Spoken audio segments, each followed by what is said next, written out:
এবার বড় ধরনের হামলা চালাতে পারে হামাস, আশঙ্কা ইসরায়েলের। আরো বিস্তারিত জানিয়ে দিব। এদিকে লেবাননে হামলা হলে ইসরায়েলের বিরুদ্ধে যুদ্ধ করবে ইরাকি প্রতিরোধ যোদ্ধারা। এবার ইউক্রেনে ভয়াবহ হামলা, রাশিয়ার বিপাকে 1 লাখ মানুষ। এদিকে গাজায় 48 ঘন্টায় ইসরায়েলের হামলায় 5 জন সাংবাদিক সহ নিহত অন্তত 87 জন। আরো জানিয়ে দিব। এবার তৃতীয় বিশ্বযুদ্ধ নিয়ে যা বললেন এরদোগান। এদিকে গাজায় যুদ্ধবিরতি ইস্যুতে হামাস হিজবুল্লাহর গোপন বৈঠক। রাশিয়া ইউক্রেন যুদ্ধবিরতি নয়, পুরোপুরি বন্ধ চান পুতিন। এবং সর্বশেষে জানিয়ে দিব। এদিকে বেজে উঠেছে যুদ্ধের দামামা, লেবাননের দক্ষিণে ইসরায়েলের হামলা। শুনছিলেন সংবাদ শিরোনাম, এখন বিস্তারিত। তবে তার আগে অনুরোধ থাকবে এই ভিডিওতে একটি লাইক দিন এবং কমেন্টস করে জানিয়ে দিন আপনি কোন জেলা থেকে বা কোথায় থেকে আমাদের সাথে যুক্ত রয়েছেন। এবং সংবাদের সর্বশেষ গুরুত্বপূর্ণ আপডেট পেতে চ্যানেলটি সাবস্ক্রাইব করে আমাদের সঙ্গেই থাকুন। এবার বড় ধরনের হামলা চালাতে পারে হামাস, আশঙ্কা ইসরায়েলের। গাজায় কিংবা পশ্চিম তীরে ইসরায়েলি বাহিনীর উপর বড় ধরনের হামলা চালাতে পারে ফিলিস্তিনের স্বাধীনতাকামী গোষ্ঠী হামাস।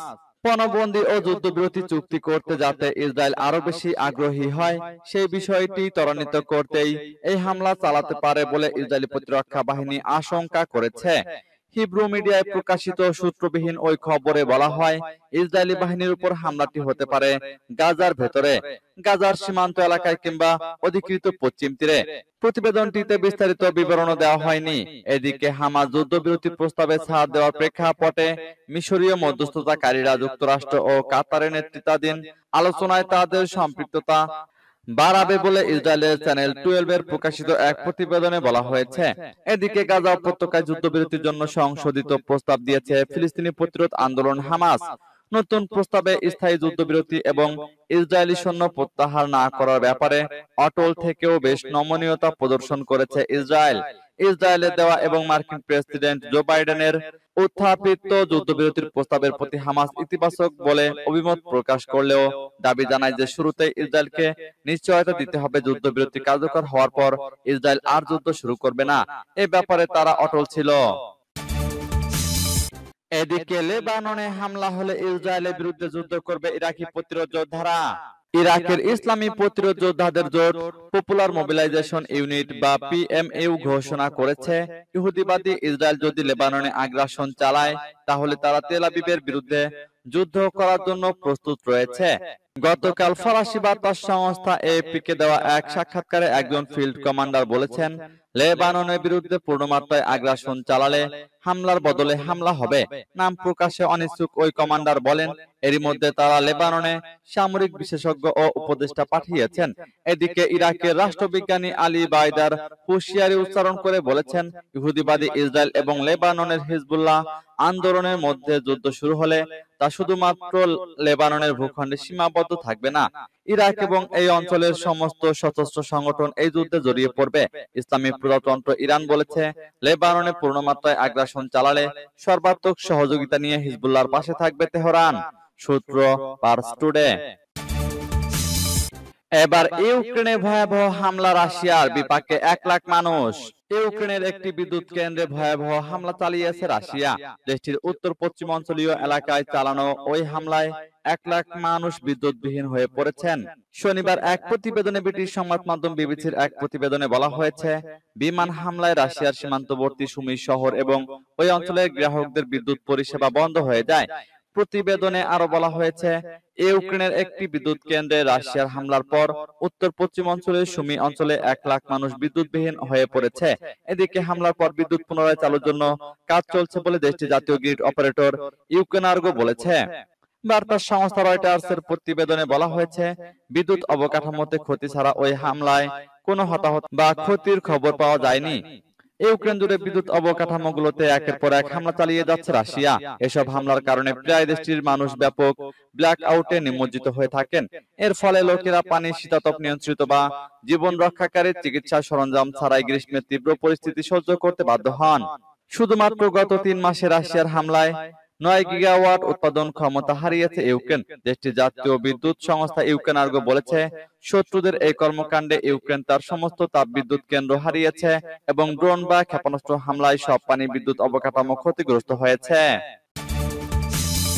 এদিকে গাজায় 48 ঘন্টায় ইসরায়েলের হামলায় 5 জন সাংবাদিক সহ নিহত অন্তত 87 জন। ইসরায়েলের হামলায় গত 48 ঘন্টায় অন্তত 87 জন ফিলিস্তিনি নিহত হয়েছেন। তাদের মধ্যে 5 জন সাংবাদিক ও 6 জন পুলিশের সদস্য রয়েছেন।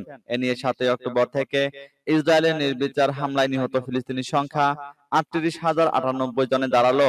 এ সময় আহত হয়েছেন 87,705 জন।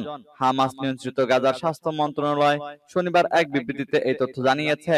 গত 24 ঘন্টায় ইসরায়েলি বাহিনীর হামলায় নিহত সাংবাদিকদের একটি তালিকা প্রকাশ করেছে গাজার তথ্য মন্ত্রণালয়। নিহত ব্যক্তিরা হলেন দ্য প্যালেস্টাইন মিডিয়া এজেন্সির আমজাদ জাহজু ও রিজক আবু আসকিয়ান, গাজার ইসলামিক ইউনিভার্সিটি রেডিওর ওয়াফা আবু দাব্বান, শিপশট মিডিয়া প্রোডাকশন কোম্পানির সাদি মাদুক ও আহমেদ সুক্কার। এদিকে সৌদি আরবের সীমান্তবর্তী পশ্চিম রাফায় ইসরায়েলের বোমাবর্ষণে ফিলিস্তিনি 6 পুলিশ সদস্য নিহত হয়েছেন। ফিলিস্তিনের তথ্য মন্ত্রণালয় এ তথ্য জানিয়েছে। জাতিসংঘের মানবাধিকার সহায়তা সমন্বয় দপ্তর ওসিএইচও জানিয়েছে, গত 27 জুন গাজার পূর্বাঞ্চলে অভিযানের সময় সেখানকার বাসিন্দাদের সরে যাওয়ার নির্দেশ দেয় ইসরায়েলের সেনাবাহিনী। এতে শহরটির অন্তত 80,000 মানুষ বাস্তুচ্যুত হয়েছেন। তাদের সহায়তা করতে কঠোর পরিশ্রম করে যাচ্ছে মানবিক এই সংস্থা, কিন্তু তারা বলেছে তাদের হাত বাঁধা। এবার তৃতীয় বিশ্বযুদ্ধ নিয়ে যা বললেন এরদোগান। প্রাচ্যের কোন শক্তি ইউক্রেনের সংঘাতকে সর্বাত্মক তৃতীয় বিশ্বযুদ্ধে পরিণত করতে উদ্যত বলে মন্তব্য করেছেন তুরস্কের প্রেসিডেন্ট রিসেপ তাইপ এরদোগান। তা সত্ত্বেও তুর্কি নেতা এ অঞ্চলে শান্তি ফিরে আসবে বলে আশা প্রকাশ করেন। কাজাখস্তানের রাজধানী আস্তানায় সাংহাই সহযোগিতা সংস্থা বা এসসিওর শীর্ষ সম্মেলন শেষে শুক্রবার দেশে ফেরার পথে বিমানে সাংবাদিকদের এসব কথা বলেন তুর্কি প্রেসিডেন্ট। তিনি বলেন, দুঃখজনক হলেও সত্য যে কোন দেশ এবং শক্তি এমন দৃষ্টিভঙ্গি পোষণ করে যা তৃতীয় বিশ্বযুদ্ধ শুরু করার পথ করে দিতে পারে। ইউক্রেনের পশ্চিমা দেশগুলোর অব্যাহত অস্ত্র সরবরাহের সমালোচনা করে এরদোগান বলেন, পশ্চিমা অস্ত্র উৎপাদনকারীরা নিজেদের এজেন্ডা বাস্তবায়নের জন্য ইউক্রেনে এসব অস্ত্র সরবরাহ করছে। এটি নিশ্চিত যে অস্ত্র উৎপাদনকারীদের অর্থ প্রয়োজন, আর এ অস্ত্র বাজারের নিয়ন্ত্রণ পুরোটাই পশ্চিমাদের হাতে। তুর্কি প্রেসিডেন্ট বলেন, পশ্চিমাদের অস্ত্র সরবরাহের বিপরীতে রাশিয়া শান্তিপূর্ণভাবে ইউক্রেন সংকট সমাধানের জন্য আলোচনার কথা বলছে। চলমান এই সংঘাতের বিষয়টি তুরস্ক গভীরভাবে পর্যবেক্ষণ করছে জানিয়ে এরদোগান আশা প্রকাশ করে বলেন, খুব শিগগিরই রাশিয়া ও ইউক্রেন একটি শান্তি চুক্তি স্বাক্ষর করতে সক্ষম হবে। এদিকে গাজায় যুদ্ধবিরতি ইস্যুতে হামাস হিজবুল্লাহর গোপন বৈঠক। গাজায় যুদ্ধবিরতি ইস্যুতে নিজেদের মিত্র গোষ্ঠী হিজবুল্লাহর সঙ্গে বৈঠক করেছে গাজা উপত্যকা নিয়ন্ত্রণকারী রাজনৈতিক গোষ্ঠী হামাস। শুক্রবার লেবাননের কোন এক অজ্ঞাত স্থানে হয়েছে এই বৈঠক। খবর দ্য ন্যাশনালের। হিজবুল্লাহর শীর্ষ নেতা হাসান নাসরুল্লাহ এবং হামাসের রাজনৈতিক শাখার জ্যেষ্ঠ নেতা খলিল আল হায়া বৈঠকে উপস্থিত ছিলেন।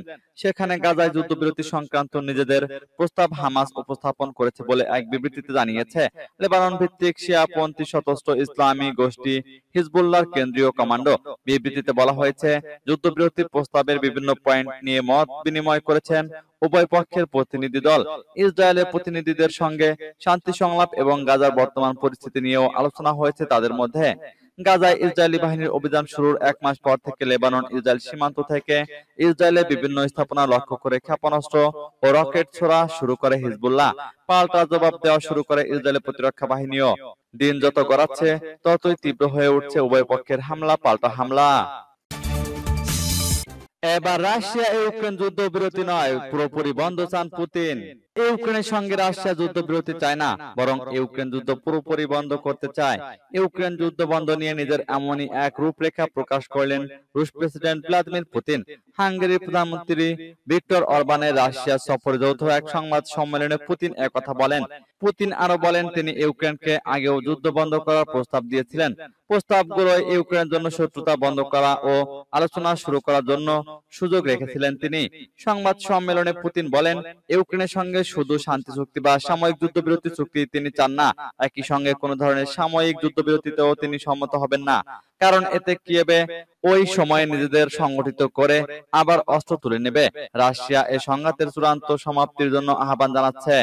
যুদ্ধ বন্ধ করার জন্য পুতিনের শর্ত কি তাও জানিয়ে দেওয়া হয়েছে। তিনি বলেন, পররাষ্ট্র মন্ত্রণালয়ে আমার বক্তব্যে যুদ্ধ বন্ধ করার জন্য শর্তগুলো তুলে ধরা হয়েছে। পুতিন উল্লেখ করেন, সংঘাতের সমাধান বেশ কয়েকটি শর্ত পূরণের উপর নির্ভর করে। বিশেষ করে তিনি জোর দিয়ে বলেছেন, কিয়েভকে অবশ্যই ডনবাস থেকে তাদের বাহিনী প্রত্যাহার করতে হবে। এদিকে বেজে উঠেছে যুদ্ধের দামামা। লেবাননের দক্ষিণে ইসরায়েলের হামলা। ইরান সমর্থিত লেবাননের সশস্ত্র গোষ্ঠী হিজবুল্লাহর সঙ্গে ইসরায়েলের পাল্টাপাল্টি হামলা বেড়ে চলেছে। বিশেষজ্ঞরা আশঙ্কা করছেন, এই দুই পক্ষের মধ্যে যে কোনো সময় পুরো মাত্রার যুদ্ধ শুরু হতে পারে। এরই মধ্যে লেবাননের দক্ষিণে হামলা চালালো ইসরায়েলি বাহিনী। কাতার ভিত্তিক সংবাদ মাধ্যম আল জাজিরা লাইভ প্রতিবেদনে বলা হয়েছে, লেবাননের দক্ষিণ অঞ্চলে ইয়ারুন ও মারুন আল রাস শহরের উপকণ্ঠে আর্টিলারি হামলা চালিয়েছে ইসরায়েলি বাহিনী। তবে এই হামলায় কি পরিমাণ হতাহত বা ক্ষয়ক্ষতি হয়েছে এ নিয়ে কিছু জানানো হয়নি। ইসরায়েলও এই হামলা নিয়ে এখনো পর্যন্ত মুখ খুলেনি। গত বছরের অক্টোবর থেকে গাজায় ইসরায়েল ও হামাসের মধ্যে যুদ্ধ চলছে। এই যুদ্ধে গাজায় এখন পর্যন্ত নিহতের সংখ্যা 38,000 ছাড়িয়েছে। আহত হয়েছে 90,000-এর বেশি। সে সময় ফিলিস্তিনের প্রতি সমর্থন জানিয়ে হিজবুল্লাহ জানায়, গাজায় হামলা বন্ধ না করলে ইসরায়েলের উপর হামলা চালিয়ে যাবে হিজবুল্লাহ। এরপর থেকে দুই পক্ষের মধ্যে পাল্টাপাল্টি হামলা চলছে।